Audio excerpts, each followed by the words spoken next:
Kesempatan kali ini saya ingin menyampaikan dua hal saja sebagai semacam footnote ya dari keseluruhan karya Anda, karena saya sebagai co-promotor sudah mengikuti seluruh tahapan atau proses-proses penelitian itu.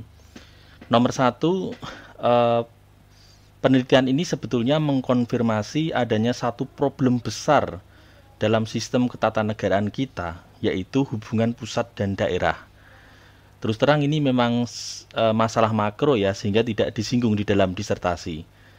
Keberadaan perda itu menjadi dilematis karena pada satu sisi dia memiliki legitimasi sebagai bentuk aktualisasi politik eh, otonomi daerah, tapi pada sisi lain kalau dibiarkan atas nama otonomi, maka akan lahir perda yang mungkin melanggar hak asasi manusia, bertentangan dengan peraturan perundang-undangan yang lebih tinggi, atau bertentangan dengan kepentingan umum. Sehingga kemudian ada harapan setelah riset ini dilanjutkan ke riset yang lebih besar lagi ya, seperti pertanyaan Dr. Agus Riwanto tadi, yaitu sistem ketatanegaraan kita. Jawaban praktis sudah disampaikan ya oleh pemerintah dewasa ini, seperti disampaikan Profesor Fauzan dan Prof Ayu tadi, dengan Undang-Undang Cipta Lapangan Kerja.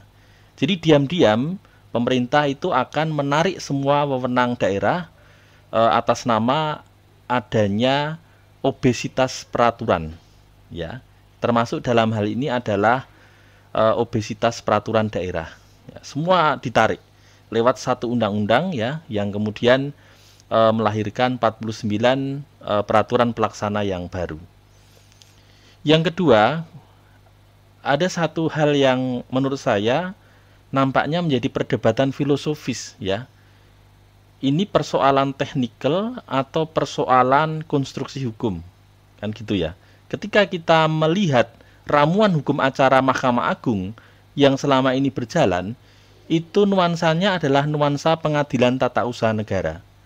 Hal demikian tidak mengherankan sebab pada saat disusun ya, pertama kali lewat peraturan Mahkamah Agung nomor 1 tahun 1993, inisiatornya adalah Effendi Lotulung yang merupakan barisan pertama hakim PT UN kita, sehingga itu terbawa ya keberpihakan dan pengetahuan PT UN itu kepada hukum acara MA. Maka putusan pengujian oleh Mahkamah Agung itu tidak serta-merta berlaku, tapi menunggu dalam waktu 90 hari dan sekali lagi meletakkan pada itikat baik pada lembaga yang membentuknya.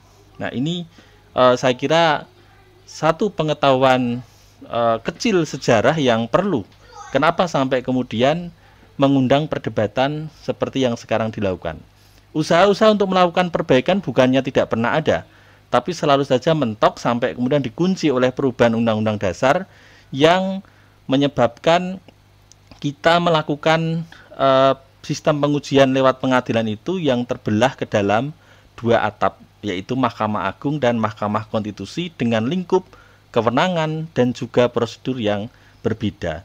Kalau tidak dikatakan dua lembaga ini bersaing satu sama lain untuk mencari popularitas, ini hal yang saya sampaikan sebagai catatan dari keseluruhan naskah disertasi Anda.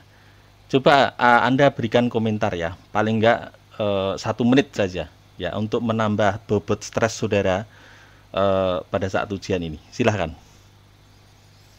Oke, baik. Terima kasih Pak Is atas pertanyaannya.